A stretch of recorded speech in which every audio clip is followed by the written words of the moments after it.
नवमोऽध्याय। निशुंभ वध। इस अध्याय का पाठ करते समय हमें इस प्रकार देवी का ध्यान करना चाहिए। मैं अर्धनारीश्वर के श्री विग्रह की निरंतर शरण लेता हूँ। उसका वर्ण बंदूक पुष्प और सुवर्ण के समान रक्तपीत मिश्रित है। वह अपनी भुजाओं में सुंदर अक्षमाला, पाश, अंकुश और वरद मुद्रा धारण करता है। अर्धचंद्र उसका आभूषण है तथा वह 3 नेत्रों से सुशोभित है। राजा ने कहा, भगवान, आपने रक्तबीज के वध से संबंध रखने वाला देवी चरित्र का यह अद्भुत महात्म्य मुझे बतलाया। अब रक्तबीज के मारे जाने पर अत्यंत क्रोध में भरे हुए शुंभ और निशुंभ ने जो कर्म किया उससे मैं सुनना चाहता हूँ। ऋषि कहते हैं, राजन, युद्ध में रक्तबीज तथा अन्य दैत्यों के मारे जाने पर शुंभ और निशुंभ के क्रोध की सीमा न रही। अपनी विशाल सेना इस प्रकार मारी जाती देख निशुंभ अमर्ष में भरकर देवी की ओर दौड़ा। उसके साथ असुरों की प्रधान सेना थी। उसके आगे पीछे तथा पार्श्व भाग में बड़े बड़े असुर थे जो क्रोध से ओठ चबाते हुए देवी को मार डालने के लिए आए। महापराक्रमी शुंभ भी अपनी सेना के साथ मातृगणों से युद्ध करके क्रोधवश चंडिका को मारने के लिए आ पहुंचे। तब देवी के साथ शुंभ और निशुंभ का घोर संग्राम छिड़ गया। वे दोनों दैत्य मेघों की भांति बाणों की वृष्टि कर रहे थे। उन दोनों के चलाए हुए बाणों को चंडिका ने अपने बाणों के समूह से तुरंत काट डाला और शस्त्र समूहों की वर्षा करके उन दोनों दैत्यपतियों के अंगों में भी चोट पहुंचाई। निशुंभ ने तीखी तलवार और चमकती हुई ढाल लेकर देवी के श्रेष्ठ वाहन सिंह के मस्तक पर प्रहार किया। अपने वाहन को चोट पहुंचने पर देवी ने क्षुरप्र नामक बाण से निशुंभ की श्रेष्ठ तलवार तुरंत ही काट डाली और उसकी ढाल को भी, जिसमें 8 चांद जड़े हुए थे, खंड खंड कर दिया। ढाल और तलवार के कट जाने पर उस असुर ने शक्ति चलाई, किंतु सामने आने पर देवी ने चक्र से उसके भी 2 टुकड़े कर दिए। अब तो निशुंभ क्रोध से जल उठा और उस दानव ने देवी को मारने के लिए शूल उठाया, किंतु देवी ने समीप आने पर उसे भी मुक्के से मारकर चूर्ण कर दिया। तब उसने गदा घुमाकर चंडी के ऊपर चलाई, परंतु वह भी देवी के त्रिशूल से कटकर भस्म हो गई। तदनंतर दैत्यराज निशुंभ को फरसा हाथ में लेकर आते देख देवी ने बाण समूहों से घायल कर धरती पर सुला दिया। उस भयंकर पराक्रमी भाई निशुंभ के धराशायी हो जाने पर शुंभ को बड़ा क्रोध हुआ और अंबिका का वध करने के लिए वह आगे बढ़ा। रथ पर बैठे बैठे ही उत्तम आयुधों से सुशोभित अपनी बड़ी बड़ी 8 अनुपम भुजाओं से समूचे आकाश को ढककर वह अद्भुत शोभा पाने लगा।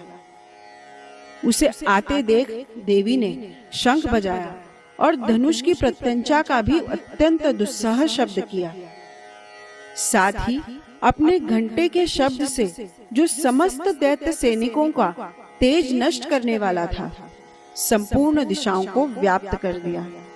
तदनंतर सिंह ने भी अपनी दहाड़ से, जिसे सुनकर बड़े बड़े गजराजों का महान मद दूर हो जाता था, आकाश, पृथ्वी और 10 दिशाओं को गुंजा दिया। फिर काली ने आकाश में उछलकर अपने दोनों हाथों से पृथ्वी पर आघात किया। उससे ऐसा भयंकर शब्द हुआ जिससे पहले के सभी शब्द शांत हो गए। तत्पश्चात शिवदूती ने दैत्यों के लिए अमंगलजनक अट्टहास किया इन शब्दों को सुनकर समस्त असुर थर्रा उठे, किंतु शुंभ को बड़ा क्रोध हुआ। उस समय देवी ने जो शुंभ को लक्ष्य करके कहा, ओ दुरात्मन, खड़ा रह, खड़ा रह। तभी आकाश में खड़े हुए देवता बोल उठे, जय हो, जय हो। शुंभ ने वहां आकर ज्वालाओं से युक्त अत्यंत भयानक शक्ति चलाई। अग्निमय पर्वत के समान आती हुई उस शक्ति को देवी ने बड़े भारी लूके से दूर हटा दिया। उस समय शुंभ के सिंहनाद से तीनों लोग गूंज उठे। राजन, उसकी प्रतिध्वनि से वज्रपात के समान भयानक शब्द हुआ, जिसने अन्य सब शब्दों को जीत लिया। शुंभ के चलाए हुए बाणों के देवी ने और देवी के चलाए हुए बाणों के शुंभ ने अपने भयंकर बाणों द्वारा सैकड़ों और हजारों टुकड़े कर दिए। तब क्रोध में भरी हुई चंडिका ने शुंभ को शूल से मारा। उसके आघात से मूर्छित हो वह पृथ्वी पर गिर पड़ा। इतने में ही निशुंभ को चेतना हुई और उसने धनुष हाथ में लेकर बाणों द्वारा देवी, काली तथा सिंह को घायल कर डाला। फिर उस दैत्यराज ने 10,000 बाहें बनाकर चक्रों के प्रहार से चंडिका को आच्छादित कर दिया। तब दुर्गम पीड़ा का नाश करने वाली भगवती दुर्गा ने कुपित होकर अपने बाणों से उन चक्रों और बाणों को काट गिराया। यह देख निशुंभ दैत्य सेना के साथ चंडिका का वध करने के लिए हाथ में गदा ले बड़े वेग से दौड़ा। उसके आते ही चंडी ने तीखी धार वाली तलवार से उसकी गदा को शीघ्र ही काट डाला। तब उसने शूल हाथ में ले लिया। देवताओं को पीड़ा देने वाले निशुंभ को शूल हाथ में लिए आते देख चंडिका ने वेग से चलाए हुए अपने शूल से उसकी छाती छेद डाली। शूल से विदीर्ण हो जाने पर उसकी छाती से एक दूसरा महाबली एवं महापराक्रमी पुरुष खड़ी रह कहता हुआ निकला। उस निकलते हुए पुरुष की बात सुनकर देवी ठठाकर हंस पड़ी और खड़ग से उन्होंने उसका मस्तक काट डाला। फिर तो वह पृथ्वी पर गिर पड़ा। तदनंतर सिंह अपनी दाढ़ों से असुरों की गर्दन कुचलकर खाने लगा। यह बड़ा भयंकर दृश्य था। उधर काली तथा शिव दूती ने भी अन्यान्य दैत्यों का भक्षण आरंभ किया। कौमारी की शक्ति से विदीर्ण होकर कितने ही महादैत्य नष्ट हो गए। ब्रह्माणी के मंत्रपूत जल से निस्तेज होकर कितने ही भाग खड़े हुए। कितने ही दैत्य माहेश्वरी के त्रिशूल से छिन्न भिन्न हो धाराशायी हो गए। वाराही के तुतुन के आघात से कितनों का पृथ्वी पर कचूमर निकल गया। वैष्णवी ने भी अपने चक्र से दानवों के टुकड़े टुकड़े कर डाले। ऐन्द्री के हाथ से छूटे हुए वज्र से भी कितने ही प्राणों से हाथ धो बैठे। कुछ असुर नष्ट हो गए, कुछ उस महायुद्ध से भाग गए तथा कितने ही काली, शिवदूती तथा सिंह के ग्रास बन गए।